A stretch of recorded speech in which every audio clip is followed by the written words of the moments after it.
কখনো না, এ বিয়ে আমি কিছুতেই করতে পারবো না। তোমরা কি ভাবো বলো তো, কারোর সাথে 2 মিনিট হেসে কথা বললে তাকে বিয়ে করতে হবে? হ্যাঁ হবে।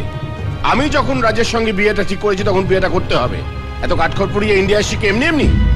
মানে এই জন্য তুমি ইন্ডিয়া এসেছো? হ্যাঁ। আমার মতামতের কোনো মূল্য নেই তোমার কাছে? না নেই, বিয়ে করতে বলেছি, বিয়ে করবে ব্যাস। মা, তুমি একটু বাবাকে বোঝাও প্লিজ। না করিস না, সব ভগবানের ইচ্ছে। না হলে হঠাৎ রাজ তোকে সিঁদুর পরিয়ে দেবে কেন বল?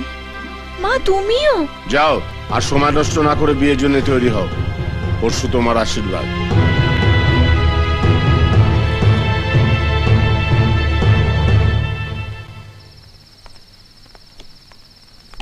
হ্যালো দাদা। Hi Anna, enjoying India? Damn your India. আমি একটা প্রবলেমে ফেসে গেছি দাদা। কি? বাবা এখানে আমি নিয়ে এসে বিয়ে দেওয়ার জন্য জোর করে একটা বিয়েও ঠিক করে ফেলেছে। Wow, congratulations! এটা ইয়ার্কি মারার সময় নয় দাদা, তুই সিচুয়েশনটা বুঝতে পারছিস না। আমি আজ রাতে ইন্ডিয়া থেকে পালাচ্ছি। আরে পাগলামি করিস না, তোকে যেটা বলছি সেটাই কর।